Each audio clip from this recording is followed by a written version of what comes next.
வணக்கம். நாம இன்னைக்கு ஒரு சுவாரஸ்யமான விஷயத்த கொஞ்சம் ஆழமா அலசப் போறோம். என்கிட்ட இப்போ ஒரு பகுப்பாய்வு இருக்கு. இது என்ன பண்ணுதுன்னா, பல நூற்றாண்டு பழமையான பைபிள்ல இருக்கிற சில முக்கியமான கருத்துக்களையும், நாம எல்லாரும் விரும்பி பார்க்கிற சில தமிழ் சினிமாக்களையும் இணைச்சு பாக்குது. அதாவது, அந்த புனித நூல்ல சொன்ன விஷயங்கள் நம்ம ஒரு ஹிட் படங்கள்ல எப்படி வெளிப்படுதுன்னு பார்க்க போறோம். இந்த உரையாடலோட நோக்கம் என்னன்னா, இந்த ஆழமான தத்துவங்களை நமக்கு ரொம்ப தெரிஞ்ச சினிமா கதைகள் வழியா இன்னும் கொஞ்சம் நல்லா புரிஞ்சுக்கிறது தான். சில சமயம் பழங்கால விஷயங்களுக்கும் நம்ம இப்ப பாக்குற கலைக்கும் நடுவுல ஆச்சரியமா சில தொடர்புகள் இருக்கும் இல்லையா? அதைத்தான் நாம இன்னைக்கு தேட போறோம். சரி, நாம நேர விஷயத்துக்குள்ள போயிடலாம். பைபிளோட சில முக்கிய போதனைகள் அது தமிழ் சினிமால எப்படி எதிரொலிக்குதுன்னு பேசுவோம். பைபிள்ங்கிறது கிறிஸ்தவ மதத்தோட புனித நூல். இது எல்லாருக்கும் தெரியும். இதுல பழைய ஏற்பாடு, புதிய ஏற்பாடுன்னு 2 மெயின் பார்ட்ஸ் இருக்கு. இது எதை பத்தி பேசுதுன்னா, கடவுள், மனுஷங்களோட ஒழுக்கம், நம்மளோட கேரக்டர்ஸ், அப்புறம் இரட்சிப்பு, பாவ மன்னிப்புன்னு நிறைய விஷயங்களை அலசுது. சுருக்கமா சொல்லணும்னா, ஒரு அர்த்தமுள்ள, நேர்மையான, அதே சமயம் கருணையான வாழ்க்கையை எப்படி வாழ்றது, அதுக்கான ஒரு கைடன்ஸ் மாதிரி இது. இதுல சொல்ற பல கருத்துக்கள் ஒரு குறிப்பிட்ட மதத்தை தாண்டி பொதுவான மனுஷ பண்புகளாவே பார்க்கப்படுது. ரொம்ப சரி. அப்போ அந்த வழிகாட்டுதல்கள்ல சில மைய கருத்துக்கள் இருக்கு இல்லையா? உங்க பகுப்பாய்வுல பார்த்தா நம்பிக்கை, அன்பு, மன்னிப்பு, அப்புறம் பணிவு, நேர்மை, விடாமுயற்சி, இந்த மாதிரி சில தலைப்புகள் இருக்கு. இதெல்லாம் தமிழ் சினிமாவுல எப்படி காட்டியிருக்காங்கன்னு பார்க்கறது சுவாரஸ்யமா இருக்கும்னு நினைக்கிறேன். முதல்ல நம்பிக்கை, அதாவது விசுவாசம். இது எடுத்துக்கலாமா? இது பைபிள்ல ரொம்ப அழுத்தமா சொல்ற ஒரு விஷயம் இல்லையா? ஆமா, விசுவாசங்கிறது பைபிளோட முக்கியமான அடித்தளங்கள்ல ஒண்ணு. இது சும்மா கடவுள் இருக்காருன்னு நம்புறது மட்டும் இல்ல.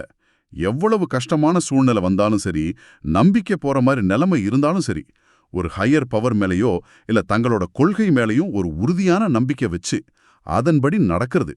இங்க ஒரு இன்ட்ரெஸ்டிங்கான விஷயம் என்னன்னா, பைபிள்ல சொல்ற விசுவாசம் பெரும்பாலும் ஒரு ஆக்ஷன் ஓரியன்டா இருக்கு. அதாவது மனசுல நம்புறதோட நிக்காம அந்த நம்பிக்கை வச்சு செயல்படுறது. சில சமயம் ரிஸ்க் எடுக்கிறது, ததைகளை தாண்டி போறது, இதெல்லாமும் சேரும். சில இடங்கள்ல பாத்தீங்கன்னா ஆபிரகாம் மாதிரி தனக்கு புரியாத கட்டளைக்கு கூட கீழ்ப்படுகிறது. இல்ல யோபு மாதிரி காரணமே தெரியாத துன்பத்திலையும் நம்பிக்கையை விடாம இருக்கிறது. இதெல்லாமே விசுவாசம்தான். நீங்க சொல்றது கரெக்ட். அந்த மாதிரி அசைக்க முடியாத நம்பிக்கை, செயலுக்கான ஊந்துதல் அப்படின்னு சொல்லும்போதே எனக்கு டக்குன்னு சூரரை போற்று ஞாபகம் வருது. 2020 வந்த படம். அதுல நெடுமாறன் மாறா ஒரு சாதாரண மனுஷன், பெரிய பேக்ரவுண்டும் இல்ல. ஆனா ஆமா ஆமா மலிவு விலை விமான சேவை கொண்டு வரணுங்கிற கனவுல ஒரு மலை மாதிரி நம்பிக்கை வச்சிருப்பார். மிகச்சரியான உதாரணம் அது. அந்த படத்துல மாறா ஃபேஸ் பண்ற தடைகள் ஒன்னும் சாதாரணமே இல்ல. சோஷியலா, எக்கனாமிக்கா, அப்புறம் அதிகார வர்க்கம், இப்படி பல பக்கத்துல இருந்தும் பிரச்சனை வரும். ஆனாலும் அவர் தன் கனவுல காட்டுற அந்த பிடிவாதம், அந்த நம்பிக்கை, அது பைபிள் சொல்ற விசுவாசத்தோட ரொம்பவே மேட்ச் ஆகுது. தோத்து போனா துவண்டு போகாம, அவமானம் வந்தா பின்வாங்காம, திரும்ப திரும்ப முயற்சி பண்றாரு இல்ல, அந்த செயல்பாடுதான் முக்கியம். ஆனா இங்க ஒரு கேள்வி வருது. மாறாவோட நம்பிக்கை கடவுள் மேல வச்ச நம்பிக்கையா இல்ல தன்னோட கனவு மேல, தன்னோட திறமை மேல வச்ச நம்பிக்கையா? பைபிள் சொல்ற விசுவாசமும் இதுவும் ஒன்னா? நல்ல கேள்வி இது. சூரரை போற்றுல மாறா வெளிப்படையா மத நம்பிக்கை உள்ளவரா காட்டப்படல. அது உண்மைதான். அவரோட நம்பிக்கை பெரும்பாலும் தன் கனவு மேலையும் அதை செய்ய முடியுங்கிற தன் திறமை மேலையும் தான் இருக்கு. ஆனா பைபிள் பார்வையில விசுவாசம்ங்கிறது ஒரு பெரிய நோக்கத்துக்காக, சில சமயம் தனக்கு அப்பாற்பட்ட ஒரு லட்சியத்துக்காக எல்லா தடைகளையும் மீறி போராடுற மன உறுதியும் குறிக்கும். அந்த வகையில பார்க்கும்போது மாறாவோட அந்த விடாப்பிடியான நம்பிக்கை, அந்த போராட்டம், இது பைபிள் சொல்ற விசுவாசத்தோட ஒரு வடிவத்தை ஒரு மதச்சார்பற்ற சூழல்ல காட்டுதுன்னு சொல்லலாம். நோக்கம் வேற மாதிரி இருக்கலாம், ஆனா அந்த டெடிகேஷன், அந்த நம்புற விதம், அதுல ஒரு ஒற்றுமை இருக்கு பாருங்க. அருமை அருமை. அடுத்ததா அன்பு மற்றும் கருணை. இது எல்லா மதமும் எல்லா பிலாசபியும் பேசுற ஒண்ணு. பைபிள்ல இதுக்கு ஒரு ஸ்பெஷல் இடம் இருக்குதானே? ஆமா, ரொம்பவே முக்கியமானது. உன் தேவனாகிய கர்த்தரிடத்தில் உன் முழு இருதயத்தோடும் அன்பு கூறுவாயாக. அப்புறம் உன்னிடத்தில் நீ அன்பு கூறுவது போல பிறனிடத்திலும் அன்பு கூறுவாயாக. இந்த 2 கட்டளையும் தான் நியூ டெஸ்டமெண்ட்ல ரொம்ப முக்கியம்னு சொல்லப்பட்டிருக்கு. இது வெறும் ஃபீலிங்ஸ் மட்டும் இல்ல, ஆக்ஷன்ல காட்டுற அன்பு. மத்தவங்களுக்கு ஹெல்ப் பண்றது, இரக்கம் காட்டுறது, தேவையில் இருக்கவங்களுக்கு சப்போர்ட் பண்றது. நல்ல சமாரியன் கதை இதுக்கு ஒரு நல்ல உதாரணம். யார் நமக்கு பிறன்னு கேட்டா தேவையில இருக்கிற யாருமே பிறந்தான், அவங்களுக்கு உதவி செய்யணும்னு அது சொல்லுது. இந்த தன்னலமற்ற அன்பு, செயல்ல காட்டுற கருணைன்னு சொல்லும்போது, ஆஹா, அன்பே சிவம் படத்தை எப்படி மறக்க முடியும்? 2003ல வந்தது.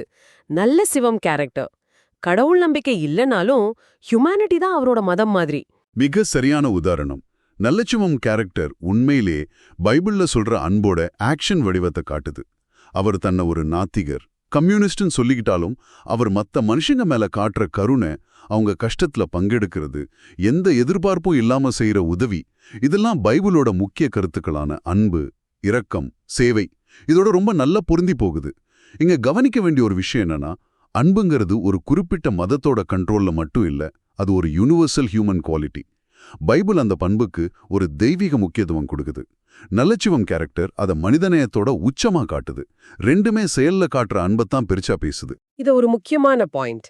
மத நம்பிக்கை இல்லாம கூட பைபிள் சொல்ற நல்ல விஷயங்களை ஒருத்தர் ஃபாலோ பண்ண முடியுங்கிறதுக்கு நல்ல சிவம் ஒரு உதாரணம். சரி, அடுத்தது மன்னிப்பு. இது இது கொஞ்சம் சேலஞ்சிங்கான ஒண்ணு. பைபிள்ல எங்கள் கடனாளிகளுக்கு நாங்கள் மன்னிக்கிறது போல எங்கள் கடன்களை எங்களுக்கு மன்னியும்னு பிரேயரே இருக்கு. ஆனா பிராக்டிகலா? உண்மைதான். மன்னிக்கிறதுங்கிறது மனுஷ இயல்புக்கு கொஞ்சம் கஷ்டமான விஷயம்தான். அதனாலதான் அது ஒரு பெரிய பண்பா மதிக்கப்படுது. பைபிள் என்ன சொல்லுதுன்னா, கடவுள் நம்ம தப்பெல்லாம் மன்னிக்கிறதுனால நாமளும் நமக்கு கெடுதல் செஞ்சவங்கள மன்னிக்கணும்னு சொல்லுது. இது எதுக்குன்னா, பழிவாங்கிற எண்ணத்தை கண்ட்ரோல் பண்ணி ரிலேஷன்ஷிப்ஸை சரி பண்ணவும், நமக்கே ஒரு மன அமைதி கிடைக்கவும் இது ஹெல்ப் பண்ணுங்கிறது அதோட அடிப்படை. இதுக்கு விக்ரம் வேதா 2017 படத்தை உங்க பகுப்பாய்வு சொல்லுது. அந்த படத்துல நேரடியா மன்னிப்பு இருக்கான்னு கேட்டா யோசிக்கணும். ஆனா அந்த பழிவாங்கல், நீதி, எது சரி எது தப்புங்கிற குழப்பம், ஒருத்தர் புரிஞ்சுக்க முயற்சி பண்றது, இதெல்லாம் இருக்கே. நீங்க சொல்றது கரெக்ட். விக்ரம் வேதா நேரடியா மன்னிப்புன்னு ஒரு பாடத்தை சொல்லி கொடுக்கல. ஆனா அது என்ன செய்யுதுன்னா, பழிவாங்கிற மனநிலை எவ்வளவு காம்ப்ளிகேட்டட், அது எப்படி நம்மள ஒரு முடிவே இல்லாத சைக்கிளுக்குள்ள மாட்டி விடுங்கிறத காட்டுது. விக்ரம் வேதா கிட்ட கேட்கிற ஒவ்வொரு கதையும், வேதாவோட செயல்களுக்கான காரணங்களும், விக்ரமோட இது நல்லது இது கெட்டதுங்கிற கிளியரான உலகத்தையே களைச்சு போடுது. இது ஒருத்தர் முழுசா புரிஞ்சுக்காம வெறுக்கிறதுலையோ பழிவாங்க துடிக்கிறதுலையோ அர்த்தம் இல்ல அப்படிங்கிற ஒரு அண்டர்ஸ்டாண்டிங்கை கொண்டு போகுது. அந்த புரிதல் மன்னிப்புக்கான முதல் படியா இருக்கலாம். பைபிள் சொல்ற மன்னிப்புங்கிறது அந்த புரிதலுக்கு அடுத்த ஸ்டெப். அதாவது தப்பு செஞ்சவங்கள அவங்களோட தப்போட சேர்த்து வெறுக்காம அவங்களையும் மனுஷங்களா பார்க்க முயற்சி செய்யறது. அந்த படத்தோட காம்ப்ளெக்சிட்டி, பைபிள்ல மன்னிப்பு எவ்வளவு கஷ்டம்னு சொல்லியிருந்தாலும் அது ஏன் தேவைங்கிறத ஒரு மாதிரி இன்டைரக்டா உணர்த்துதுன்னு நினைக்கிறேன். பழிவாங்கிறத விட புரிதலும் ஒருவேளை மன்னிப்பும் தான் அமைதிக்கு வழின்னு ஒரு பாசிபிலிட்டி அது காட்டுது. ஓகே, அடுத்ததா பணிவு மற்றும் சேவை. உங்களில் பெரியவனாயிருக்க விரும்புகிறவன் உங்களுக்கு பணிவிடைக்காரனாயிருக்க கடவன் அப்படின்னு இயேசு சொன்னதா பைபிள்ல இருக்கு. எந்த ரிட்டர்ன்ஸும் எதிர்பார்க்காம சேவை செய்யறது. ஆமா, பணிவுங்கிறது சும்மா நம்மள தாழ்த்திக்கிறது மட்டுமில்ல, மத்தவங்களோட தேவைகளை நமக்கு முன்னாடி வைக்கிறது. சேவைங்கிறது அந்த பணிவோட செயல் வடிவம். இதுக்கு உங்க பகுப்பாய்வுல காக்கா மொட்டை 2015 படத்தை சொல்லியிருக்கீங்க. இது ஒரு இன்ட்ரெஸ்டிங்கான சாய்ஸ். எப்படி இதை பொருத்தி பாக்குறீங்க? அந்த படத்துல வர 2 சின்ன பசங்க, அவங்களோட உலகம் ரொம்ப சின்னது. அவங்களோட ஒரே பெரிய ஆசை ஒரு பீஸா சாப்பிடணுங்கிறது தான். அவங்க கிட்ட காசு இல்ல, வசதி இல்ல. ஆனா அவங்களுக்குள்ள ஒருத்தருக்கு ஒருத்தர் இருக்கிற அன்பு, அக்கறை, அவங்களோட அந்த இன்னசென்ஸ், கிடைக்கிற சின்ன சின்ன சந்தோஷங்களை ஷேர் பண்றது, இதுல ஒரு விதமான செல்ஃப்லெஸ்னஸ் தெரியுது. பெரியவங்களோட உலகத்துல இருக்கிற போட்டி, பொறாமை இல்லாம அவங்க ஒருத்தருக்கு ஒருத்தர் சப்போர்ட்டிவா இருக்காங்க. இது நேரடியா சேவன் சொல்ல முடியலனாலும் அந்த சிம்பிளான எதிர்பார்ப்பு இல்லாத உறவுல ஒரு பணிவு இருக்கு. நல்ல பார்வை.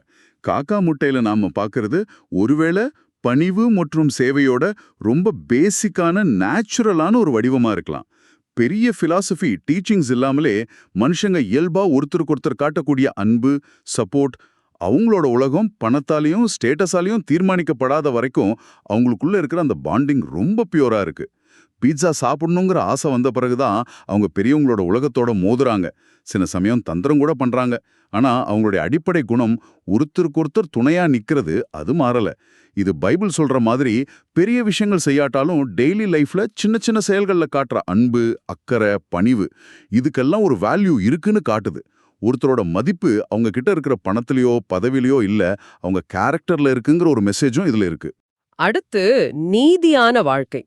அதாவது எவ்வளவு பிரஷர் வந்தாலும், சூழ்நிலை சரியில்லைனாலும் தர்மத்தை விட்டு விலகாம நேர்மையா இருக்கிறது.